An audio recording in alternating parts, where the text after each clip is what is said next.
What if I told you that one of the most gifted basketball players of his generation, a man who drained clutch playoff threes next to LeBron James, who once went 12 for 12 in a nationally televised game, who signed a multi-million-dollar NBA contract, ended up being found unconscious on the side of a road, needing 2 doses of Narcan just to stay alive?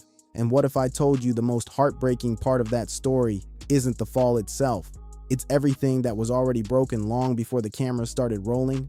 This is Delonte West, and this is a story about what happens when mental illness meets fame, money, and a culture that mistakes silence for strength. Before we get into the crash, and trust me, it's brutal, we have to go back to the beginning, because you cannot understand what broke Delonte West without understanding what built him. He was born July 26, 1983 in Washington, D.C., and raised in Prince George's County, Maryland. Poor household, divorced parents, mom working multiple jobs, government work, bagging groceries, hotel reception, just to keep the lights on. Delonte himself later described it as a happy, poor childhood, which honestly might be the most bittersweet phrase I've ever heard. But poverty wasn't even his biggest enemy growing up. See, Delonte was mixed, African American, Native American, and white, and that gave him light skin and reddish hair in a neighborhood where looking different was basically an open invitation to get clowned. Kids made fun of his big ears, his birthmark, a mole on the back of his head, even a speech impediment. This wasn't just playground teasing. This was identity-level rejection, the kind that doesn't just hurt, it rewires you. He later said the real core issue driving his entire life wasn't bipolar disorder. It wasn't addiction. It was deep, childhood-rooted self-loathing that nobody around him had the tools to address. But then he found basketball, and on that court, nobody was laughing anymore. The problem is, in 8th grade, around 1997, when he was just 14 years old, a leg injury ripped that escape hatch right out from under him. He stopped going to school. His mother, overwhelmed and out of options, sent him to live with his father in rural Virginia, and that's when everything detonated. Delonte started cutting himself. He abused prescription pills. He cycled in and out of children's hospitals. He made multiple suicide attempts as a teenager, and in one devastating moment at a hospital in Cumberland, Maryland, he dropped to his knees on that cold hospital floor and made a deal with God right there in that room. Let me survive, get me to the NBA, and I'll glorify your name. Somehow, basketball pulled him back from the edge. At Eleanor Roosevelt High School in Greenbelt, Maryland, he didn't just play, he dominated. 20 points per game, Washington Post All-Met Player of the Year, led his school to their first ever state tournament appearance. Then came St. Joseph's University, where he teamed up with Jameer Nelson to form one of the greatest backcourts in college basketball history. Junior year, he averaged 18.9 points and 6.7 assists, shot 41% from 3, went a perfect 12 for 12 against Xavier for 33 points on national television, and helped lead the Hawks to a 27-0 regular season, undefeated, untouchable. Think about that for a second. A kid who was cutting himself in children's hospitals just a few years earlier, hitting every single shot he attempted on a national stage. That's not just talent, that's survival instinct turned into a superpower. The Boston Celtics drafted him 24th overall in 2004. He learned the game alongside Gary Payton and Paul Pierce under Doc Rivers. Then came a trade to Seattle, and eventually the move that changed everything, the Cleveland Cavaliers, where he became the starting point guard, playing alongside the best basketball player on the planet. And he wasn't just along for the ride either. During the 2008-09 season, he averaged 11.7 points, 3.5 assists, and shot a career-best 39.9% from 3. The Cavs went 66-16, a franchise record, and earned the Eastern Conference's top seed. In the playoffs, he elevated even further, averaging 13.8 points per game and hitting a game-winning 3 against the Washington Wizards that remains one of the most clutch shots of that entire postseason. He put it perfectly himself. He wasn't the man, but he was the man next to the man. And that kind of self-awareness, that tells you everything about who Delonte West really was at his peak. He signed a 3-year, $12.7 million contract. Across 8 NBA seasons, he earned roughly $16 million total. The kid who grew up happy poor, who prayed on hospital floors, had made it. But here's the thing about prayers. Sometimes the answer comes with conditions nobody warned you about. Because while Delonte was draining threes alongside LeBron, he was fighting a war inside his own head that no amount of game winners could fix.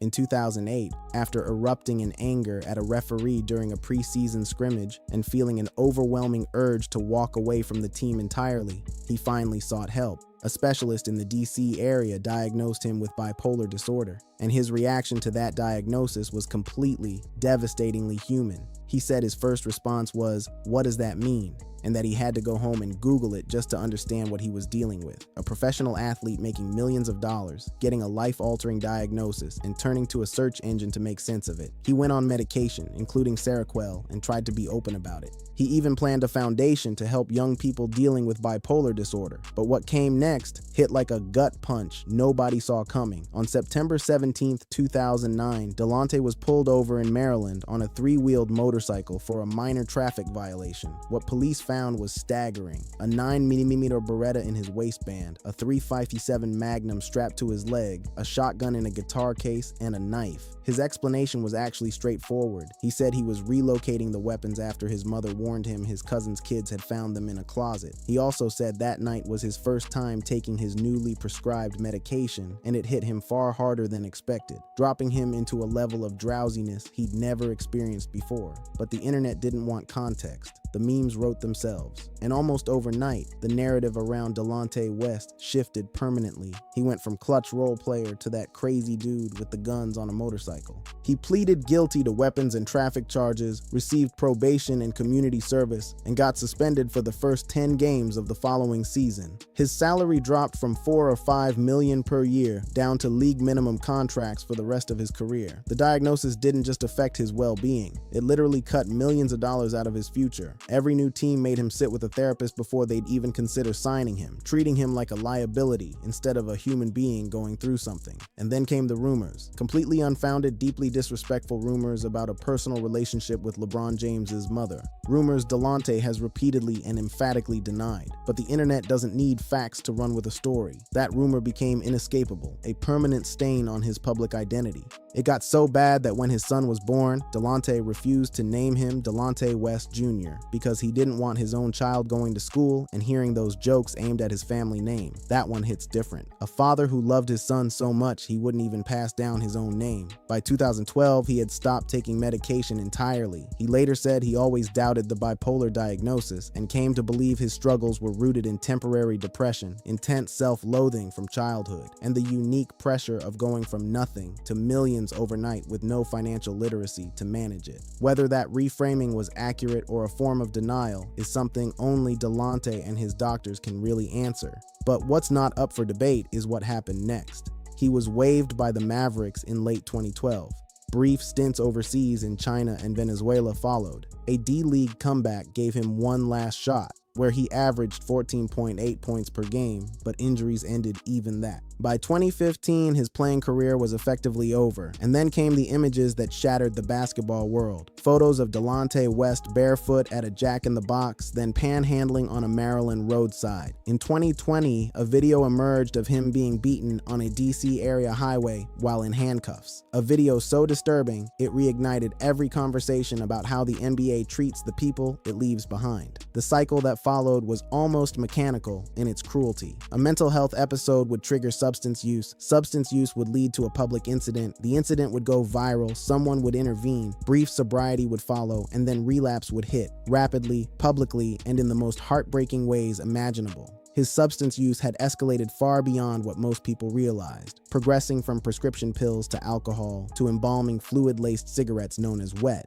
and eventually to opioids confirmed by multiple Narcan reversals in later years. This wasn't recreational use. This was a man in profound psychological pain, reaching for anything that would make the noise in his head stop, even for just a few hours. In 2020, Mark Cuban personally intervened after panhandling videos surfaced in Dallas. He picked Delonte up from a gas station, funded rehab in Florida, got him a hotel room, and helped reunite him with his mother. By January 2021, West was actually working at the rehab facility. It looked like a turning point, but then the cycle reset again. Cuban later described watching it unravel with a kind of devastated honesty. "I thought we had him," he said. "You don't just wish mental illness away. You don't just rehab it away." The arrests kept coming. October 2022, vehicle trespassing and public intoxication. June 2024, found unresponsive, revived with Narcan. First dose didn't even work, needed a second at the hospital. November 2024, another trespassing arrest. November 2025, found unconscious on a roadside, not breathing, Narcan again. And then December 2025, the detail that floors you. Delonte was arrested for allegedly robbing a man of $23. $23. A man who once earned $16 million playing professional basketball, allegedly robbing a stranger for 23. And yet, here's where this story refuses to end the way you expect it to. In late March 2026, at 42 years old, Delonte West stood in front of a camera in Florida looking healthier than he had in years, present, aware, focused, and said something that everyone who has been following this story needed to hear. "Today, I'm 100 days sober." 100 days. The longest reported stretch of sobriety he's had in years. Maybe the cycle repeats, maybe it doesn't. We've been here before with the hope and the cautious optimism and the comeback narrative. But right now, in this moment, the kid who made a deal with God on a hospital floor in Cumberland, Maryland, is still fighting. And that's not a tragedy, that's a fighter. Mental illness is not a meme. Addiction is not a punchline. And the people we turn into viral content are real human beings fighting battles most of us will never have to understand. Delonte West's story is not over. And at 100 days sober, he's still showing up.